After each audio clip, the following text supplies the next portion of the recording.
So dear audience, welcome to the workshop Implementing Cost-Effective Soil Carbon MRV in Agriculture Projects, organized by the CCAFs and the World Bank. My name is Senor Costa Jr. I work for CCAFs and I will be moderating this session, which was inspired by the fact that soil carbon sequestration has emerged as a key action for stopping climate change, improving food security and livelihoods. But some barriers need to be overcome to this potential to shine, such as a cost-effective manner to monitor soil carbon changes and its co-benefits. So today, this session will provide strategic insights to overcome this barrier, especially in the context of developing countries, by presenting lessons learned from existing carbon projects that view soil carbon as a climate benefit, and through keynotes from our special guests. So before we start, I would like to leave you some simple housekeeping rules, which are: please stay on mute and enter your questions in the chat box, please. So to start us off today, I would like to invite William Sutton for the welcome remarks. So William is the lead agriculture economist in the World Bank's Agriculture and Food Global Practice and has worked for more than 20 years to promote the integration of agriculture development, environment, and climate change. So William, thank you so much for being here with us. The floor is yours. Thank you for the introduction and a very warm welcome to you all. And thank you very much for joining us for this webinar that's co-organized by the World Bank and CCAFs. My name is William Sutton, and I recently took over as the lead for the World Bank's Climate Smart Agriculture team. As you may already know, we are in a decade of action to achieve the Sustainable Development Goals by 2030, including on both climate change and hunger. At the World Bank, we've been implementing climate smart agriculture projects for many years now. In fact, since the Paris Agreement in 2015, the climate co-benefits of the agriculture and food global practice portfolio have doubled from 28% to 56%, and many of those investments contribute to greenhouse gas mitigation. At the same time, as discussed at the plenary yesterday, public support is not enough. We need to encourage more private investment. And if you participated in the plenary yesterday, you heard Larry Fink, the BlackRock CEO who manages $9 trillion in assets, he challenged all of us. He said that there's currently much more private capital ready to invest in carbon reducing projects than there are bankable projects to invest in. One area where there's growing interest to address climate change is natural climate solutions, which, alongside action to reduce emissions from fossil fuels, can be a powerful and cost-effective way to not only reduce emissions, but to sequester carbon as well. It's said that natural climate solutions could provide a third of the climate mitigation needed over this decade of action. And this is an area where agriculture is perhaps uniquely placed to deliver results.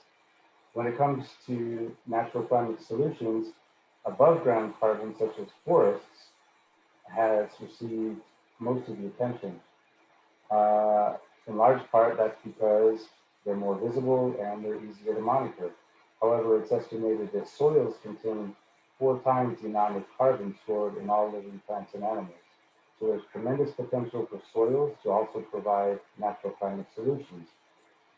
We would like to help developing country farmers significantly increase their access to climate finance, including from the private sector, to improve soil health, productivity, and food security, while at the same time sequestering carbon.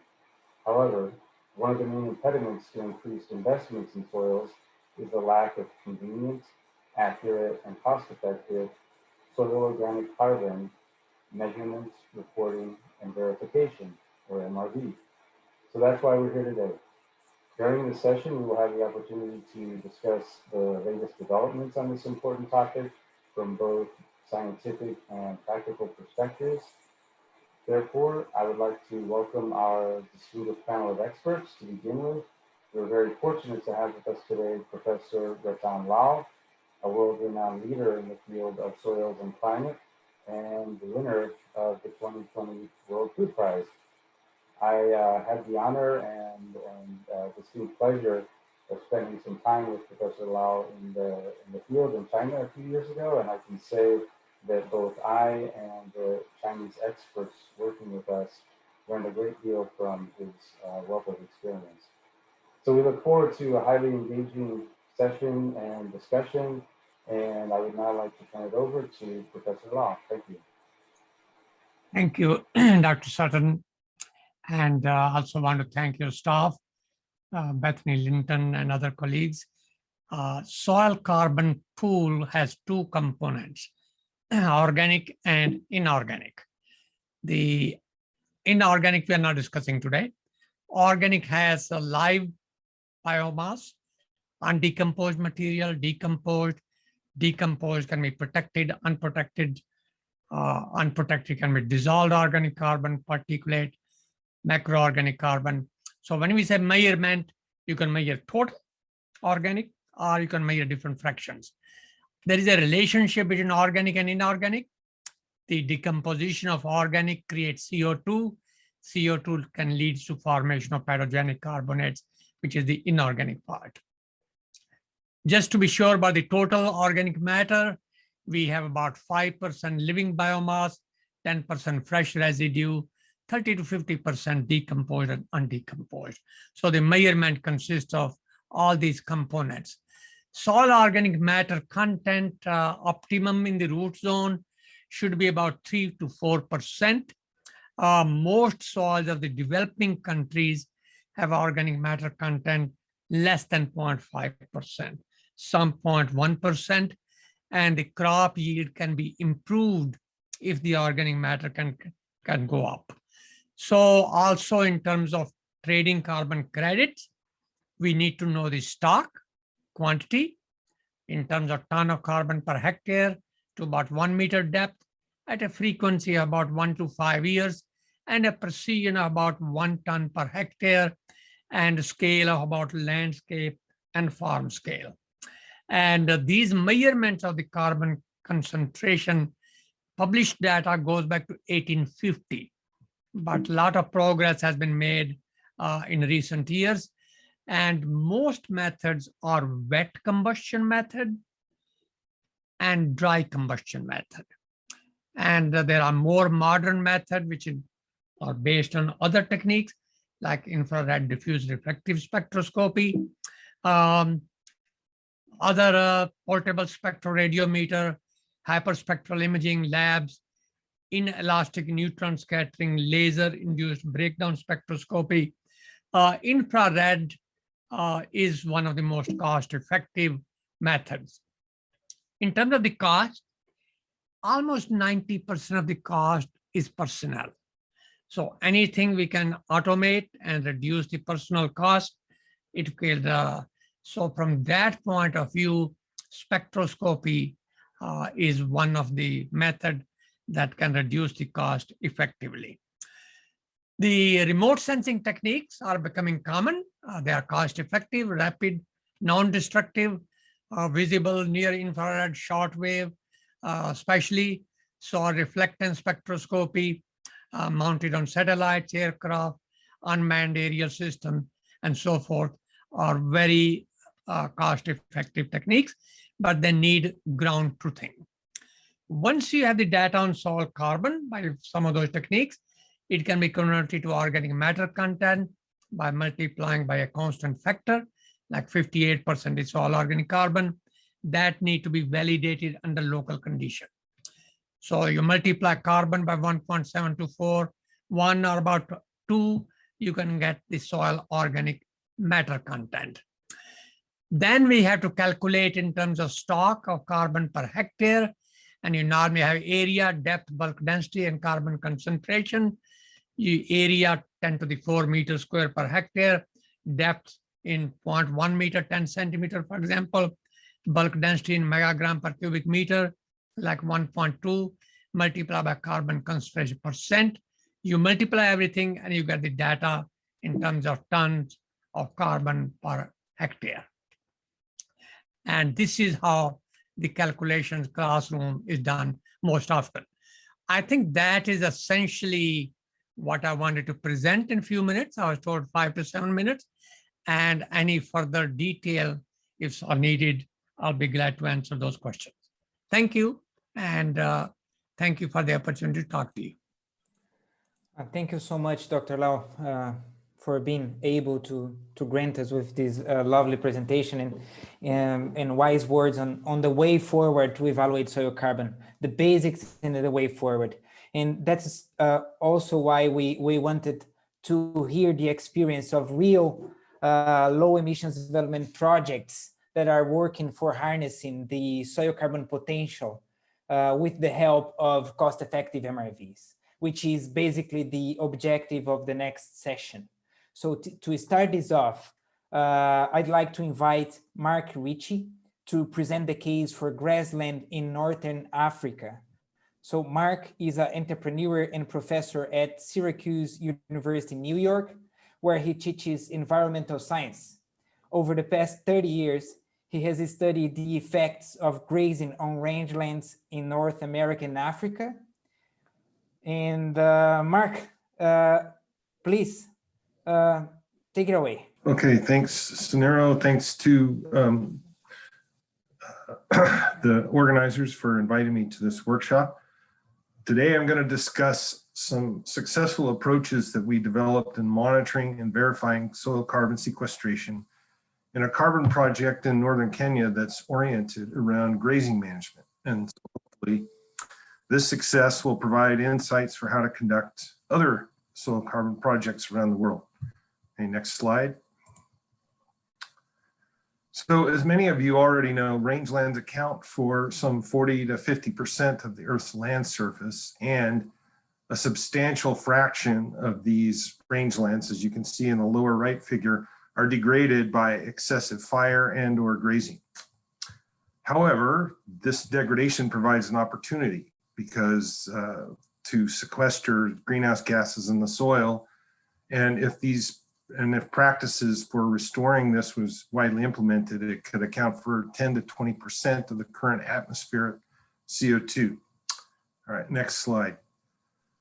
So while Dr. Lal highlighted the basic methods of measuring soil carbon, doing so in the field can be quite challenging. There's high uncertainty in the average soil carbon that you measure from place to place, even in points very close together. And this can require hundreds to thousands of samples to obtain an adequate representation, especially if you stratify your sampling to account for different soil types. And as you pointed out, field crews require substantial time and cost to take these samples, and then more time and cost is needed for the samples to be analyzed in the lab. And then finally, something that not a lot of people are aware of, soil carbon can often take several years to change enough to be detected with different laboratory measures. Next slide. So in the rest of this talk, I'm going to highlight ways that we overcame these challenges within our Northern Kenya carbon project, which is 2 million hectares of largely degraded rangelands that's occupied by 14 different community conservancies. And what the project has done is to get the communities to coordinate the movement of their livestock to exploit traditional migratory movements from wet to dry season ranges, as indicated by the yellow arrows in the lower right map, so you get an idea of the scale of the project. All these movements then allow forage plants to recover after grazing. And so far, the project has successfully verified the removal of more than 3 million tons of carbon dioxide, with another 4 million on the way. Next slide.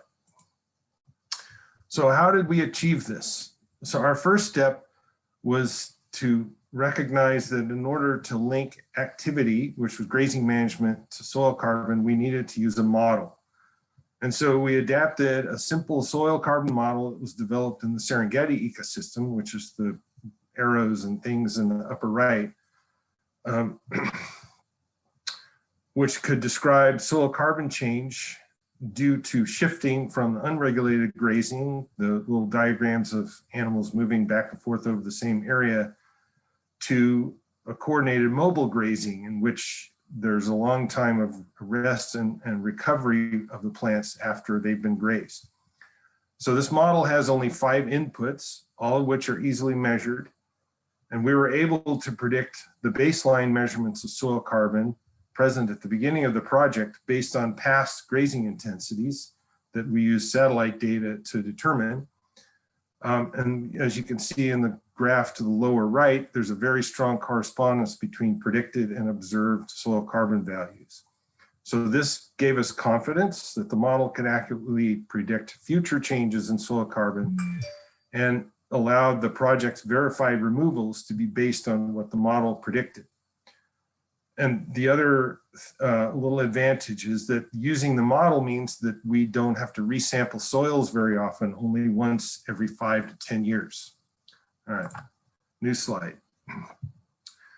On our next step was then to select a sampling regime that was focused on uncertainty in the change in soil carbon, not the uncertainty in the mean soil carbon.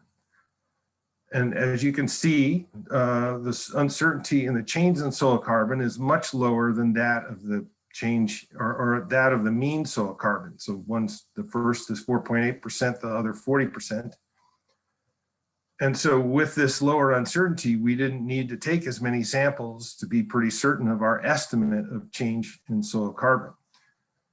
And then the large project area allows us to take advantage of an economy of scale because sampling theory actually predicts that very large areas don't require any more samples to be representative than more moderately sized areas.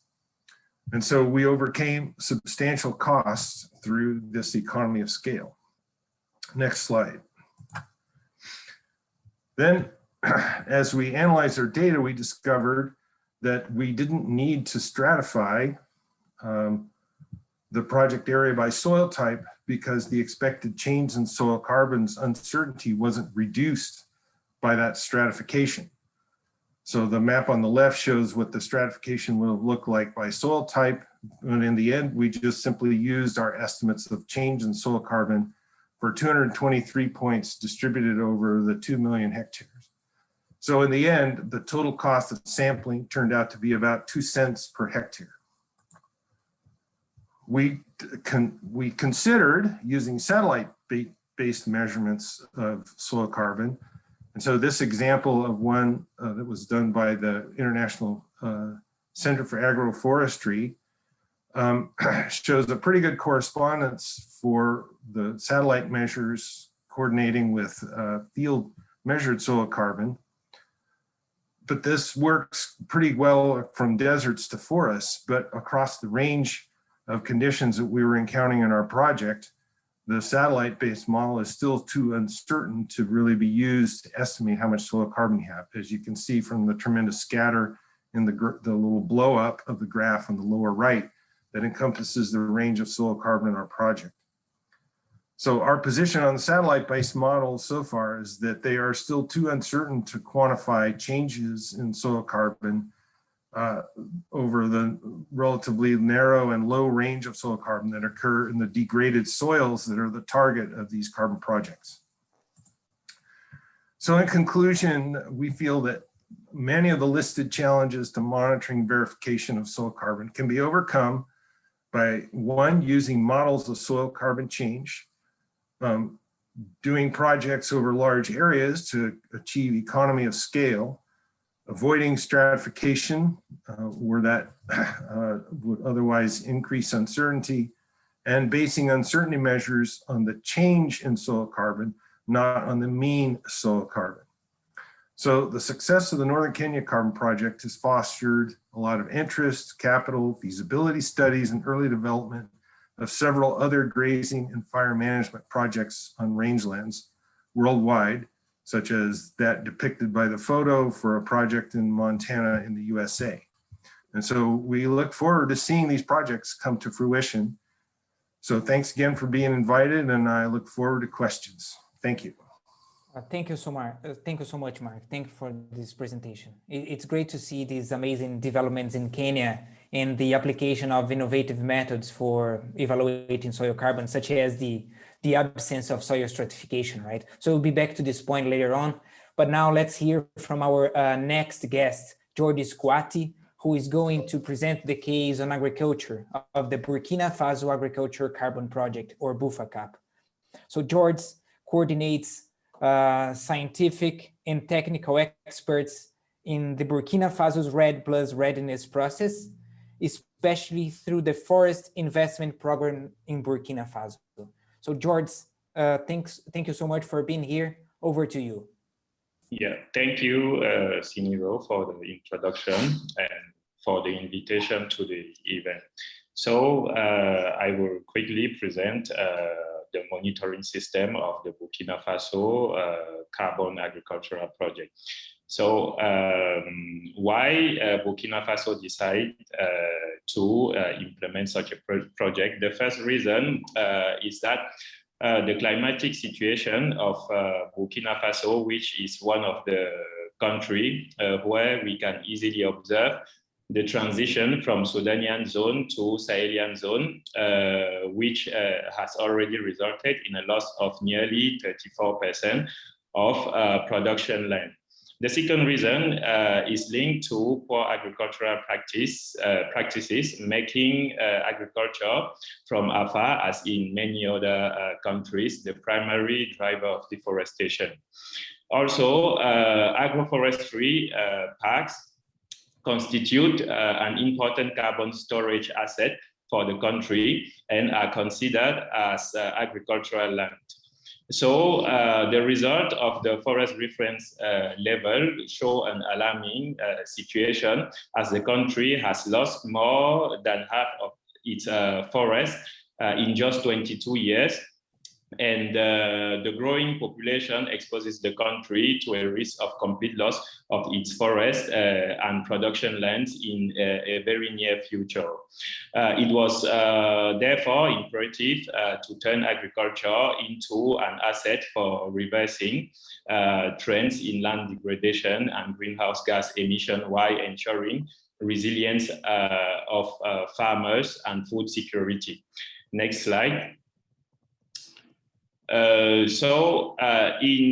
2018, a feasibility study identified 12 over 13 regions as eligible for the development of the BCS methodology on the adoption of sustainable agricultural land management.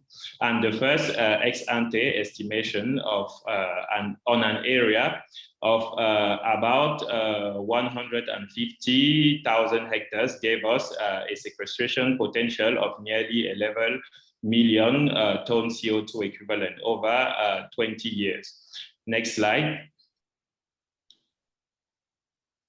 So regarding the monitoring system that we put in place for this project, from the bottom to the top, we first have a farmer group monitoring, which relies on the group of farmers themselves and endogenous facilitator.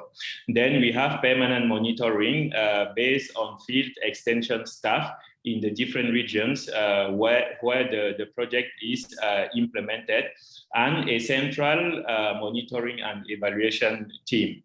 The data circulating in the system are, on one hand, the activity data coming from the farmers and the other structure at national level, and on the other hand, the data for the configuration of the RODC tool to obtain emission factor still coming from structure at national level. Next slide. So in order to reduce the cost of such a system, we based the monitoring system of the BUFACAP on the bodies created for the REDD+ MRV system. Also, we worked on technical solution to gradually reduce the monitoring cost. That is like switching from the collection using paper forms to like digital collection of information based on smartphone, computers, and even very simple phone. And that allow the project to link the farmers directly to the monitoring and evaluation unit. Next slide. So from the pilot phase that is implemented through the Forest Investment Program, we already identify some barrier for the implementation of the BUFACAP. For example, at the institutional level, there is a lot of institutional instability due to the mobility of some staff from the administration, and this generates costs for capacity building and disrupt the dynamic of the system.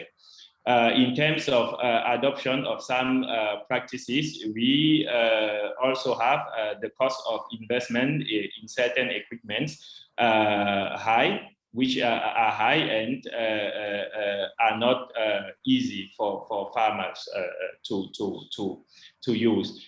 Also, monitoring practices is something new for farmers and is often a barrier if a very close monitoring is not implemented. And we also have some good practices difficult to implement due to deep root culture like open livestock grazing.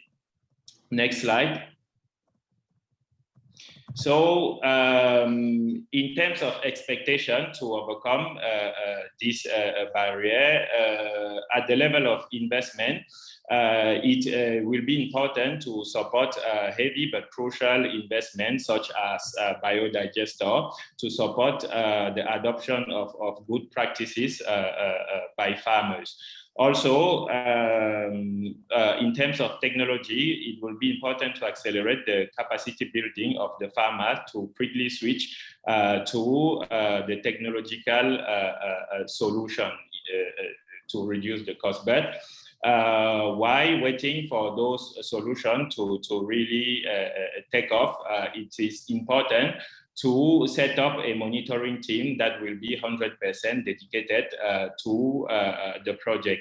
And finally, at institutional level, to facilitate the flowing of data into the system, it is important to develop some model of collaboration based on contract protocols of collaboration of just agreement to facilitate the using of the data from the different institutions. So that is given the time what I can present to you, and yeah, looking forward for question. Thank you. Thank you, George. Thank you so much for this presentation. It's also great to see how Burkina Faso is developing this project, especially on how forest conservation and avoided deforestation are dialoguing with sustainable agriculture. So that's amazing. And well, these projects are certainly interesting cases and provide us with good insights on how to overcome MRV implementation barriers and unlocking the potential soil carbon has in developing nations specifically, right? And to comment on that, I would like to invite Deborah Bossio, who is the lead soil scientist at the Nature Conservancy, whose career has focused on soil science for sustainable agriculture and development for more than 20 years. So Deborah Bossio, it's a pleasure to have you here. Please, over to you. Thank you so much, Cinero, and to all of you for the invitation. I'm really excited to be with you this morning this morning for me, this afternoon for you. We at the Nature Conservancy were sharing with all of you, this feeling of urgency around the climate, human health, and environmental crises. And it's so important to accelerate action towards agroecology and regenerative agriculture, across huge areas of our food production lands. And the other thing we really now understand, I think, is without this transition in food systems, our efforts to address climate and other problems that we're facing will likely fail. So this is like a necessary change that we need to see. And as everyone's pointed out, soil carbon has a really strong role to play as this nexus between climate, food, and environmental goals. We always have multiple goals from our landscapes. And in this effort, we need rigor. And we also should not, though, let the perfect get in the way of the good, but rather build into all our efforts the ability for continuous improvement and learning. So I think that's like a super important concept for us now. We have enough knowledge to act, but we want to continue to improve and continue to learn. And these two projects are great examples of that. So it's really exciting to see them. Both these projects, at the core of them is activity-based, practice-based monitoring, which is appropriate in agricultural change. Both are using technology to facilitate and reduce costs. So in Kenya, for example, using remote sensing to monitor practices, and in Burkina, using mobile and digital platforms to facilitate distribution of data and sharing of information. And both also have demonstrated outscaling potential, super important. I was excited to see Mark talking about the other projects that are already arising from the work that he's been doing in Kenya, and in Burkina, that ability to add on more and more areas within the country after getting started. That's really exciting. Now, both are also taking important steps from my point of view with respect to facilitating soil carbon MRV. So Kenya, what I see here is it representing this new trend in the offset market protocols to address the cost of MRV by combining modeling with field measurement. And we've heard from Mark how much that can actually reduce the costs of the field measurements a lot and make it very affordable, especially if you have sort of scale on your side. But while at the same time, providing the needed certainty around the carbon benefit quantification, super important. And in fact, newer market protocols under the Vera registry, for example, are almost all taking this approach. In Burkina, we see something else. We see a government-sponsored program, and a lot of government programs are activity-based only. Even it used to be the California Healthy Soil Initiative was activity-based. But here they're taking the step forward to improve the confidence by also including modeling, process-based modeling, which adds a lot more rigor around quantifying the soil carbon. So that's a really important step. So then from both of these, you see, I've mentioned this modeling piece as being like, a core piece of the story in terms of reducing costs and improving efficacy. I'd like to emphasize that, using these models doesn't really free us completely from the need for field measurements, right? These models do still need to be validated for specific regions and conditions. And it would also be best to add measurement to confirm results over time, as is being done in the Kenya case, if we want to continue to learn and improve confidence overall. Overall, I'm super excited to see these projects move forward and really as great examples for others to follow. So well done, both. Thank you so much, Debbie. Thank you so much for these great words. I'm pretty sure we all agree with that. And there's a lot to advance on this topic, but current learnings already provide us with a clear way forward. That's what I think it's happening right now. And I think we have time for one question moving to our Q&A. And Dr. Lal, if you don't mind to give us like a few words on what would be like priority actions for governments, the civil society and private sector to increase incentives for scaling up this type of projects. What would be the message you would leave us today?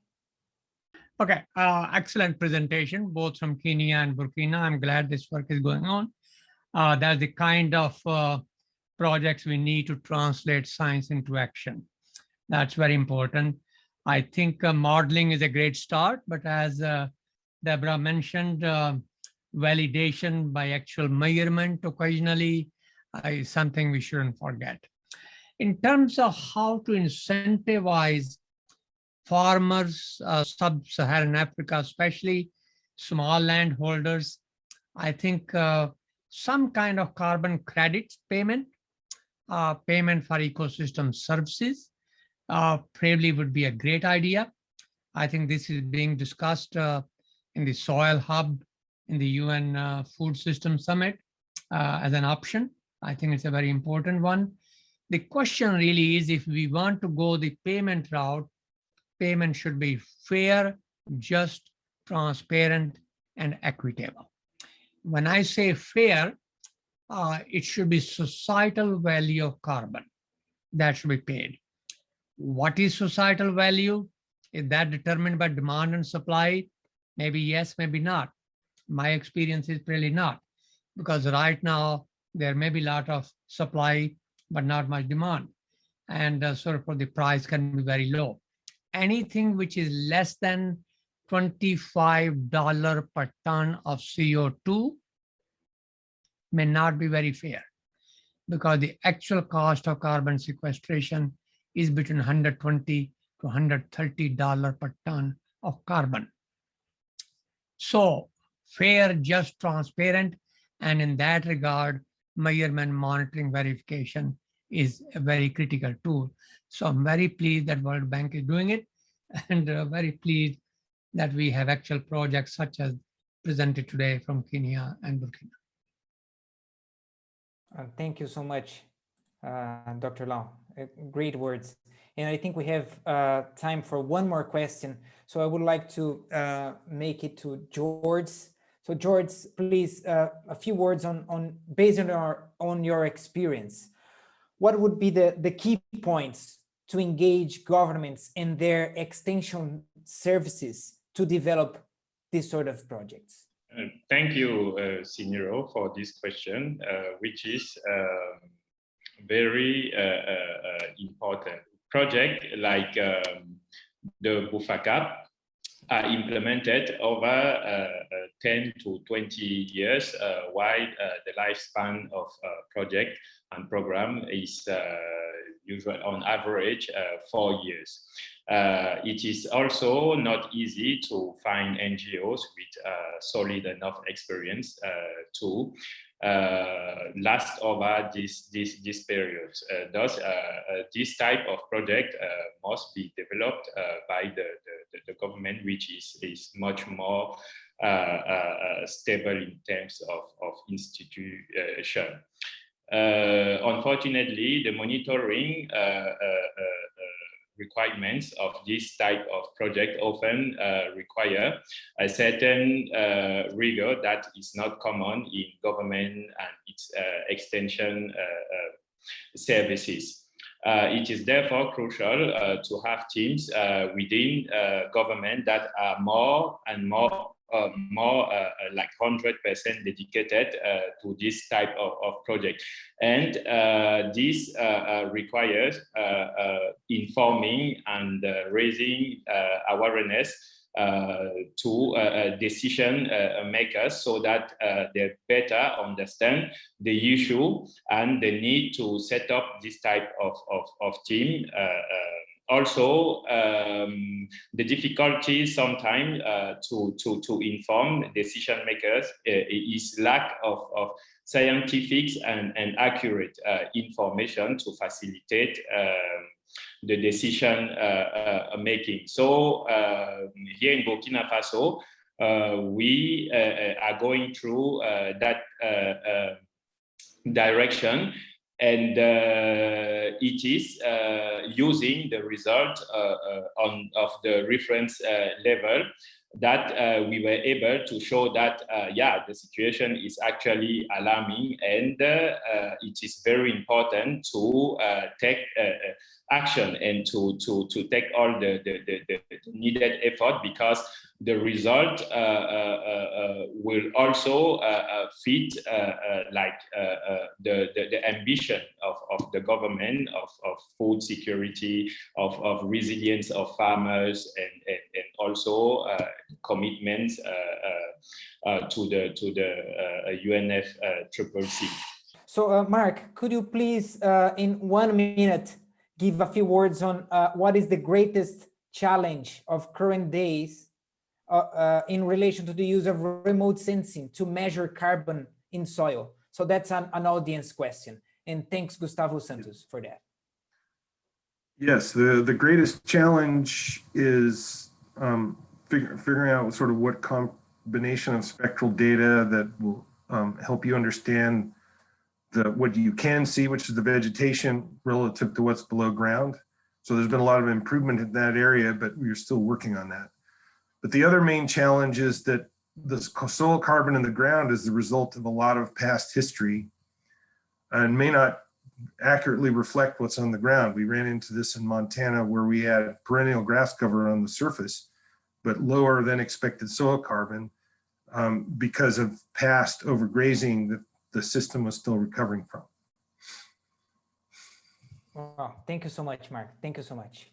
Well, I regret to say that's the end of, we are approaching the end of this workshop. And to wrap up in great style, it's a pleasure to invite another senior fellow in this space who is Julian Lampietti, to grant us with his closing remarks. So Julian is the manager for global engagement in the agriculture and food global practice at the World Bank. And over the past years, Julian has been working in many parts of the globe on a broad range of topics, including poverty, agriculture, and food security. Julian, thank you so much. Over to you. Thank you so much. And good afternoon, good evening, everyone. Thank you for inviting me to join this event and to help wrap up. Not only am I a manager in the agriculture and food global practice at the World Bank, I am also a farmer, and I care deeply, deeply, deeply about my soils. So I think there's some really interesting observations that have come out of this. And I really want to point to what Dr. Lal was saying about the need to move towards systems of payments for ecosystem services. I also think that if we're going to bend the arc here, and bend the arc, what I mean is have a food system that is not feeding us but destroying the planet in the process, but having a food system that is feeding us and saving the planet in the process. And that is our goal, and we got to get there and change the way things are being done. So, having an MRV system for soil organic carbon would allow us to make great strides in getting governments to manage their expenditures in agriculture and food differently. So we're very eager to this. Now, I did join this event a little bit late. So there's one thing that a point I wanted to make, and I'm not sure it was made earlier, which is that data are key, and open access to those data. Because if we're not careful, what we're going to see is the data are going to get captured in ways by private companies, and we're already seeing them starting to run these algorithms and have proprietary systems to do this. That's going to end up making it harder to get the advances we want and to get the open data sharing. So huge thank you to Dr. Lal for sharing his experience and his wisdom with us. Thank you, George, for sharing your experiences on MRV in Burkina Faso. Thank you, Mark, for sharing your experiences in Kenya and dispelling some of the myths around soil carbon. And thank you, Deborah, for that fantastic wrap up and summary and reflections that you shared on both your experiences in the US and overseas.